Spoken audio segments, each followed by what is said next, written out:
wrestling fans, thanks for clicking tonight's dreaded D-Rose report. Like I said, we're having a going out of business sale. Actually, we're moving, but it's been busier than heck in here today. Just now getting around here, dark time to give you the report, but here we go. That's why you only see half my, there's the other half of my face. That's there. Hey, Michael Cole wrote on Twitter about Jerry Lawler and JBL. He says, congrats to JBL for his return. Looking forward to his sparring. Surprising you could drag yourself off the golf course. 4 days and counting to the return of Lawler. It says, can't wait. All is right in the world again. Long live the king. By the way, JBL got a contract. He's working. Operation has been completed. We'll see. Anyway, he's working for WWE now on SmackDown. Dwayne "The Rock" Johnson, oh, talk about a contract, has secured the lead role for Hercules, reports Deadline.com. The production of the film is scheduled to begin early in 2013, which could coincide with Johnson's return and involvement with WWE in the weeks leading up to WrestleMania 29.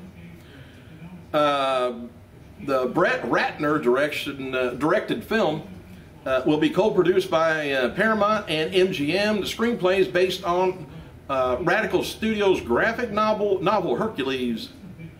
The Tuesday's Super SmackDown live broadcast on Sci-Fi averaged about 2.2 million viewers over the course of the 2 hours.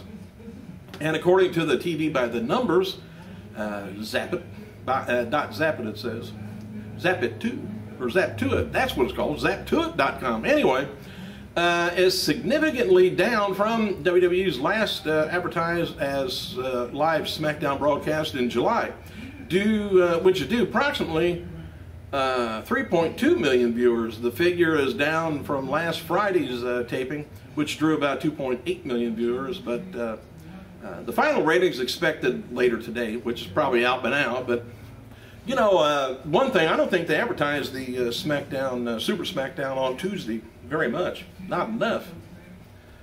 Plus, people are busy, and you know, they might wait till Friday. Ted DiBiase, who turns 30 years old today, tweeted, says, thanks everyone for birthday wishes. I hope to see everyone here in Europe with us at WrestleMania 29. Tickets, I don't know why everyone here, hope to see everyone here in Europe with us at WrestleMania 21. Well, he wants them to be there. Tickets go on sale Saturday. Get them. WWE Executive Vice President of Creative, Stephanie McMahon, we all know and love her, she was a special guest speaker Wednesday at the Sports Business Journal 2012 Covington Burling Sports Media and Technology Conference in Times Square in New York City. Whew, what a mouthful. And was asked whether she plans to follow her in her mother's footsteps and run for office. She simply replied, no. Whew. The McMahons addressed the status of the WWE Network during the conference too, noting, right now we're looking at pay subscription model, not unlike HBO. She's also singled out as Ryback as the WWE superstar to watch out for. And here's some injury updates from on the WWE superstars over in Europe and places. Anyway, well, this is older injuries that's maybe they're getting ready to come back. Mark Henry right now is scheduled to return at the end of 2012 after having shoulder surgery a few months back.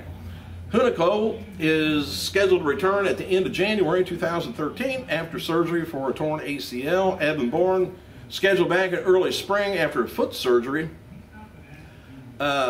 Christians expect to back late in November, early December after shoulder surgery. I wonder if him and Mark Henry bumped into each other or something. Brad MADDOX, he's considered by Triple H the guy because for whatever reason Triple H has taken a liking to him. Maybe he reminds him a little bit of Eric Bischoff. Does me in the younger years. Maddox wasn't looked at as anything special in OVW or FCW. However, it's said that he improved while in Florida, but hardly one of the top superstars there. If he's good on the mic, that's good. WWE champion CM Punk reportedly teased on Colt Cabana's podcast last week that he made a deal on his own, in other words, without WWE's consent, to appear on a very popular TV show. Punk added that he couldn't couldn't name the show for a few more weeks anyway, but said that everything he does has to go through WWE, and that they probably would give him the role. They probably would have given him the role to somebody else if he didn't grab a hold of it. All right, WWE officials are meeting with the other officials from the Millennium Stadium in Cardiff, Wales, and well, on Friday it looks like, about the idea of doing a mega show, perhaps a pay-per-view from there. The stadium holds around 75,000 fans, and WWE hasn't held a worldwide pay-per-view from the UK since 1992. That was SummerSlam. WWE officials also have representatives from the stadium and in London, as well as Old Trafford. It's a soccer stadium in Manchester that holds 75,000 fans. With Jerry Lawler returning to Monday Raw, the Wrestling Observer reports that there's been talk about doing a three-man announce team with Lawler, Ross, and Cole, which I think would be great. The decision would come down to Vince McMahon, who he wants. Last word, he hadn't made a decision yet. Nothing new there. WWE Champion Punk will once again make history if he leaves November 19th Survivor Series pay-per-view as champion. Here we go. Please make a note of it. November 20th will make Punk's official one-year anniversary as WWE Champion. If he holds the title until then, he's going to be the first person to last a full calendar year with the title since John Cena's reign in 2006, and it just wore me out for some reason, Cena's reign. And if Punk holds the title until November 26th, he's going to be bypassing the Randy Savage reign of 371 days. If he makes it until Wednesday, December 5th, then he's going to be bypassing John Cena's 380-day reign. Once he passes that reign of Cena's, he will have then been the longest reigning WWE champion since Hulk Hogan's reign in 1984 to 1888 reign. Here's some of the recent figures of attendance over in the UK, in case you're worried. October 31st, Strasbourg, France, 4,000 fans, a 250,000 gate. See, next day they had another show, 3,200 fans, and they had a 3,800 fan, 8,000 in Newcastle, England. It's about 500,000. Hamburg, Germany on November 2nd, 6,500 fan. Manchester, England drew 14,000. And another show in Germany, 4,700 fans. England, Nottingham, England, 6,800. Wembley Arena drew about 9,700 fans. Birmingham, England drew a sellout of 10,000. Glasgow, Scotland drew a sellout of 4,600. Hang on a second. I'm back. Didn't seem like I was going that long, did it? All right, the Halloween episode of the main event drew about 0.7 rating with about a 1.2 million viewers.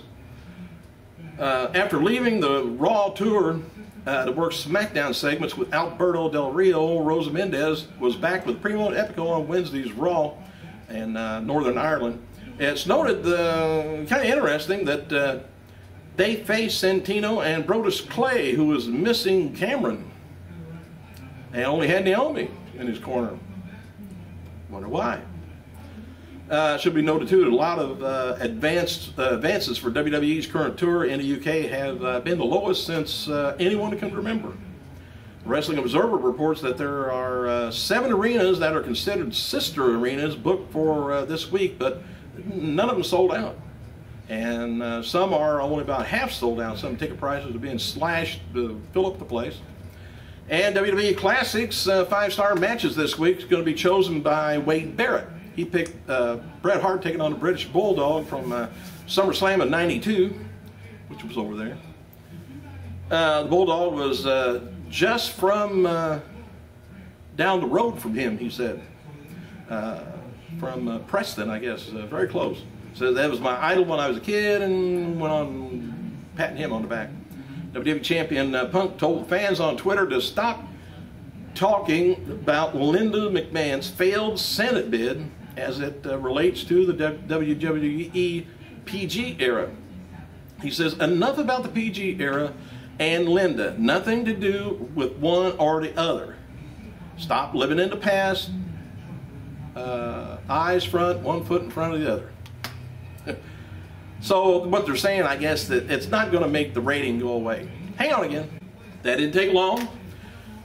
All right, first few days of WWE 13 sales were described as encouraging, considering about 20% of the retail outlets in the Northeast were closed because, you know, the Hurricane Sandy.